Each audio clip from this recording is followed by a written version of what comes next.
रावलपिंडी का पोश एरिया है जिसको आर्मी ने बनाया और वहाँ पे अभी वेल ऑफ लोग रहते हैं। अगर वहाँ पे ये सब कुछ होगा तो बाकी एरियाज में क्या होगा? अच्छा, पिंडी की जो एक दुश्मनी है जो हांगकांग तक फैल चुकी है, और जो दो गैंग हैं पिंडी के, बड़े असर रसूख वाले गैंग हैं, और यहाँ से तो वो जब से सीसीडी आई है वो यहाँ से मूव कर गए हैं, ठीक है। शानी टाइगर वगैरह, 333 गैंग जिसमें आपका वो शहजाद भट्टी है, फरूक खोखर है, शानी टाइगर है उसमें। अब ये शानी टाइगर घर उस दिन कुछ मुसल्ला अफराद आते हैं पराडो पर, वाइट रंग की सारी पराडोज होती हैं और अब असले के साथ वो आते हैं, 20 से 25 लोग होते हैं और उसके मुलाजिम को ज़्यादा कोप करते हैं। लेकिन शानी टाइगर 2 साल पहले हांगकांग शिफ्ट हो गया जब से सीसीडी यहाँ पर आई है, उसका भाई वहाँ पे रह रहे हैं, वहाँ पे बहुत ज़्यादा थ्रेड्स हुए। ये लड़ाई असल है क्या और ये कौन लोग थे? होता कुछ यूं है कि शानी टाइगर साहब की शादी होती है, सीसीडी की एंट्री होती है, वहां से फिर डाला कल्चर खत्म होता है। शानी टाइगर साहब यहाँ से चले जाते हैं हांगकांग, वहां पे जाके बिजनेस कर रहे हैं, अपना काम कर रहे हैं। वो वहां पे सुमेर खान से इनकी गपशप होती है। सुमेर खान इनके पास आता है, वीडियोस बनाता है, 333 का नाम लेता है। अब 333 की कहानी ये कि फर्क होकर की जवानी के टाइम की ये ग्रुप था, उनका एक नाम था जो कि फेमस हुआ, बहुत से लोगों ने आईडीज बनाई। टाइम के साथ जब वो पॉलिटिक्स में आए, उन्होंने ये बात बोली कि अब 333 से मेरा कोई वास्ता नहीं है, कोई भी 333 का नाम लेके वीडियो बनाएगा मैं उसका जिम्मेदार नहीं हूँ। उन्होंने अपनी लाइन चेंज की, वो पॉलिटिक्स में आ गए। अब फेम उठाने के लिए पहले सुमेर खान ने 333 का नाम यूज किया, बाद में शानी टाइगर के साथ मसला हुआ, उसने क्या किया, 25 लाख रुपए रावलपिंडी के एक बंदे को दिए, 2 खब्बे का रिहायशी है।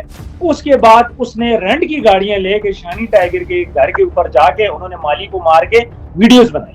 वो वीडियोस उन्होंने वायरल करने की कोशिश की है, साथ थ्रेट वगैरह किए। केस अभी चल रहा है सीसीडी के बाद, और ये रावलपिंडी का पॉश एरिया है। एक तो उस घर के अंदर एक बैंक मैनेजर रह रहा था, एक अस्करी डिपार्टमेंट का, और दूसरी बात यह कि ये रावलपिंडी का पॉश एरिया है जिसको आर्मी ने बनाया और वहाँ पे अभी वेल ऑफ लोग रहते हैं। अगर वहाँ पे ये सब कुछ होगा तो बाकी एरियाज में क्या होगा? अच्छा उस्मान, इसमें कितनी गिरफ्तारियां अभी तक हो चुकी हैं? क्या वो रेंट की जो गाड़ियां थी, जो शोरूम से गाड़ियां निकली, उन लोगों को भी गिरफ्तार किया गया? देखें, 8 से 9 बंदे इसमें गिरफ्तार हुए हैं, गाड़ियां भी कुछ पकड़ी गई हैं। और चूंकि ये बातें बताने की थोड़ी सी परमिशन हमें फिलहाल नहीं है, कल तक मजीद डिटेल भी आ जाएंगी। हाँ, जिन्होंने गाड़ियां रेंट पे दी हैं, ये उस बंदे के साथ उनकी दोस्ती भी थी, गपशप भी थी, 2.5 लाख रुपया रेंट भी उन्होंने लिया और उनका नाम भी इस मुकदमे के अंदर नामजद है। दूसरी बात यह कि सीसीडी हर पहलू को देखती है, कोई पहलू मिस नहीं करती। तो सीसीडी इस टाइम पे कोशिश कर रही है, लेकिन इसमें जो मेन अक्यूज है पाकिस्तान के अंदर, वो अपने घरों को ताले लगा के इस टाइम पे गायब हो चुके हैं। जैसे ही वो सीसीडी के हाथ में आएंगे, सीसीडी ने फिर इसके ऊपर एक प्रेस कॉन्फ्रेंस। अच्छा, सुमेर खान कितनी बार पाकिस्तान आया है?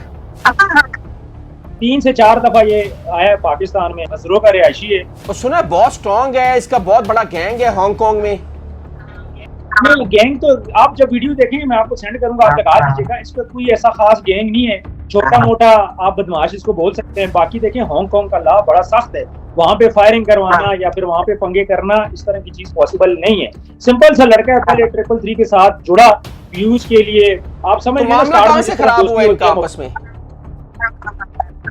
देखिए, मामला ये हो गया था कि उसको फेम चाहिए था, उसने आगे बढ़ना था। दूसरी साइड पे शानी टाइगर लोग इन चीजों को खत्म कर चुके हैं, इस चीजों में से गुजरे हैं। अब वो लड़का है 28-29 साल का, वो चाह रहा था कि कुछ चीजें मजीद आगे बढ़े, मेरा नाम आए, और वो थोड़ा सा वो बदमाशी वाली लुक नहीं है, लड़के शड़के इकट्ठे कर लेना, ये सब चीजें वो करना चाह रहे थे। लेकिन ये लोग कह रहे थे कि अब हम इन चीजों में नहीं पड़ेंगे, इन चीजों का साथ हम नहीं देंगे।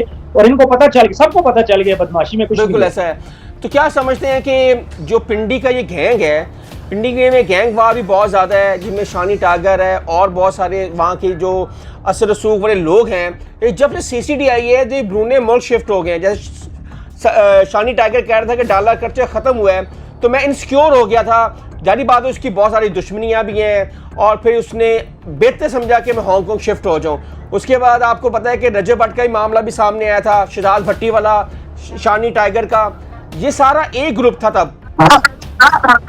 बिल्कुल। अच्छा, अब बात यहाँ पे ये होती है कि शानी टाइगर के जो लड़के हैं ना, उनकी दोस्तियां शहजाद भट्टी से भी हैं, इब्रार ईबी से भी हैं, पिंडी के लोग हैं, सब एक दूसरे को जानते हैं। उस दौरान अगर कोई बंदा किसी किस्म का एक्ट कर लेता है तो जरूरी नहीं है कि वो शानी टाइगर नहीं किया। बाकी बात है कि जब डाला कल्चर खत्म हो गया, इन लोगों की यहाँ पे दुश्मनियां तो है, इस बात का हर बंदे को पता है। तो इन्होंने बेहतर यही समझा बजाय हम पाकिस्तान में रुकें, ये बाहर चले गए, वहां पे जाके ये लोग काम करना स्टार्ट हो गए। पाकिस्तान के अंदर रहते देखें, जब सीसीडी स्टार्ट में आई थी ना, उसने हर बंदे को रखा, कोई मंशियात फरोश नहीं छोड़ा, बाकी नहीं छोड़े। पिंडी के अंदर मंशियात फरोश मारे, बदमाश, बत्ता माफिया, सारा बहुत सारे लोग मारे। मैं यहाँ पे उनके नाम नहीं ले रहा, बहुत सारे लोगों के उन्होंने ट्रायल्स किए हैं, बहुत सारे लोगों को पाकिस्तान से बाहर उनके अपने ममालिक में भिजवाया। तो सीसीडी का टेका तो है ना ये। शहजाद भट्टी का एक सोशल मीडिया में बयान चला था कि मैं सीसीडी मुझे ले जाए कोई बात नहीं, मैं कानून का सामना करूंगा, मेरे पास जो केसेस हैं वो मेरे अपने नहीं है, मेरे दोस्तों की लड़ाई की वजह से मेरे पास केस बने हैं। जो 2 केस वो बताता है, एक रजब भट्ट वाला केस है जो घर पे उसकी फायरिंग हुई थी, दूसरा उसकी अपनी उसकी जो केस चल रहा है, ठीक है, वो 302 का।